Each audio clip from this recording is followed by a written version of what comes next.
Detention camp, আসামে detention camp, উড়িষ্যায় বাংলার পরিযায়ী শ্রমিককে বাংলা ভাষা বললে অত্যাচার করছেন, দিল্লিতে অত্যাচার করছেন, উত্তরপ্রদেশে অত্যাচার করছেন, রাজস্থানে অত্যাচার করছেন, মধ্যপ্রদেশে অত্যাচার করছেন, আর বাংলায় এসে বাংলা ভাষা জানেন না, রাজবংশী ভাষা জানেন না, কামতাপুরী জানেন না, আপনারা বাংলা চালাবেন?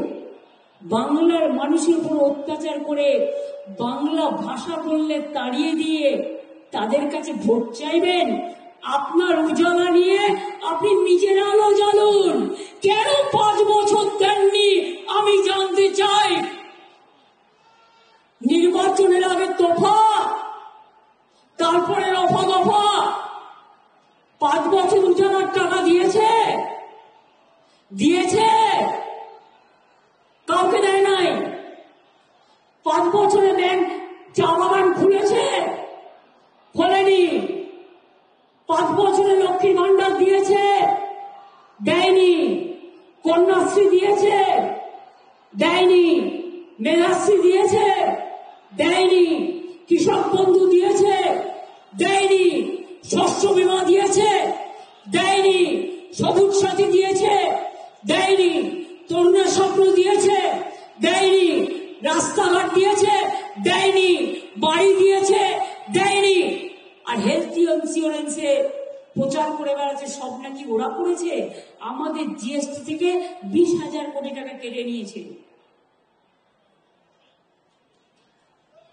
স্বাস্থ্য সাথী তো আমরাই দিই 5 লক্ষ টাকা করে, এর জন্য তো আমরা কারো কাছে টাকা নিই না।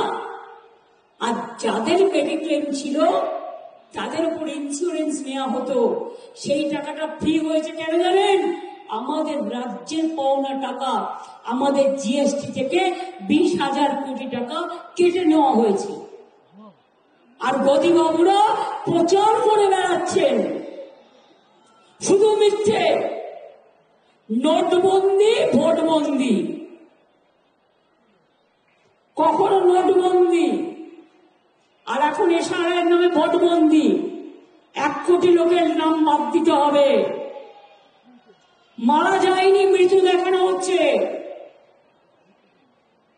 বিয়ে হয়ে মেয়েরা শ্বশুর বাড়ি যাবে, বাপের বাড়ির ঠিকানা থেকে শ্বশুর বাড়িতে নাম তুলবে, যে কোনো একটা জায়গায় তুলতে হবে, সেখানে তাদের বাদ দিয়ে দিয়েছে। শুধু তাই নয়, যারা পরিযায়ী শ্রমিক বাইরে কাজ করেন তাদের বলুন নিজের ভোটের নামটা তুলতে। এরপর যখন হিয়ারিং শুরু হবে, হিয়ারিং এ ডাকলে যাবেন, কাগজপত্র যা থাকবে নিয়ে যাবেন। যদি না থাকে আমরা পার্টির পক্ষ থেকে এবং সরকারের পক্ষ থেকে, আমি আগেই বলেছি, আমরা মে আই হেল্প ইউ প্রতি গ্রাম সভায়, প্রতি গ্রাম পঞ্চায়েতে আমরা বুথ করে দেব।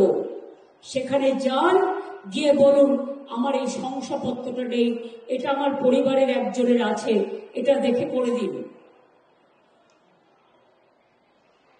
যদি কারো কোনো সমস্যা থাকে সাহায্য করার জন্য, একদিকে আমাদের দলের বিএলএরা যেমন কাজ করছে করবে, দলও যেন ঐক্যবদ্ধভাবে কাজ করে সবাই মিলে। মনে রাখবেন, যুদ্ধ যখন হয় সবাইকে একসাথে কাঁধে কাঁধ মিলিয়ে লড়াই করতে হয়। গৌতম এসছে আমি দেখিনি, সেই রকম বিএলএরা অনেক কাজ করছে, বিএলওরাও অনেক কাজ করছেন।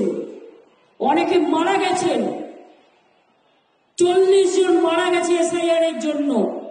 আমরা তাদের পরিবারকে 2 লক্ষ টাকা করে দিচ্ছি। এবং 3 জন বিএলও মারা গেছে, 15 জন হাসপাতালে আছে, 3 জন আত্মহত্যা করতে গেছিলেন, জীবন মরণ পায়ের ভিত্তি করে লড়াই করছেন, তাদেরও দেখাশোনা আমরা করছি। বিএলওদের বাড়তি টাকা কালকে ছেড়ে দেওয়া হয়েছে আমি শুনেছি। এবং আপনারা কাজ করাবে ইলেকশন কমিশন আর টাকা বাড়াবে রাজ্য সরকার। আর টাকা বন্ধ করে দেবে কেন্দ্রীয় সরকার। কি সুন্দর থিওরি! বুঝুন, পুলিশের দরকার নেই, তা সত্ত্বেও 1 কোটি পুলিশ পাঠাবে। তাদের থাকার খরচা কে দেবে? রাজ্য সরকার। বাথরুমে যাওয়ার বাথরুম কে তৈরি করে দেবে? ওয়াশরুম রাজ্য সরকার। খেতে দেবে কে? রাজ্য সরকার। আর গুলি চালাবে কে? কেন্দ্রীয় সরকার। ডান্ডা চালাবে কে? কেন্দ্রীয় সরকার। আর বর্ডার এরিয়াতে গিয়ে বর্ডারের মানুষদের উপর অত্যাচার করবে। ভয় পাবেন না, প্রত্যেকটা অঞ্চলে মানুষ জোট বাঁধুন। বিএসএফ যদি কারোর উপর কোনো অত্যাচার করে, মেয়েদের এগিয়ে দিন, মেয়েরা সামনে দাঁড়াবে, ছেলেরা পেছনে থাকবেন। আমি দেখতে চাই মা বড়দের ক্ষমতা বড় না বিজেপি পার্টির ক্ষমতা বড়, কোনটা বেশি আমি দেখতে চাই।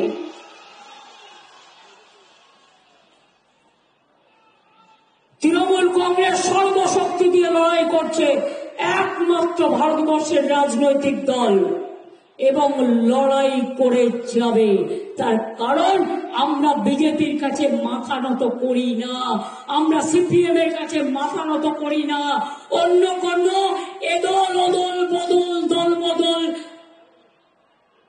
সাম্প্রদায়িক শক্তির কাছে মাথা নত করি না। আমরা মনে করি হিন্দু মুসলিম শিখ ইসাই আপস মে রয় না ভাই ভাই। আমরা মনে করি শান্তি থাকলে ঘর ভালো চলে, শান্তি না থাকলে, সংসারে অশান্তি থাকলে, টাকা থাকলেও কোনো লাভ হয় না।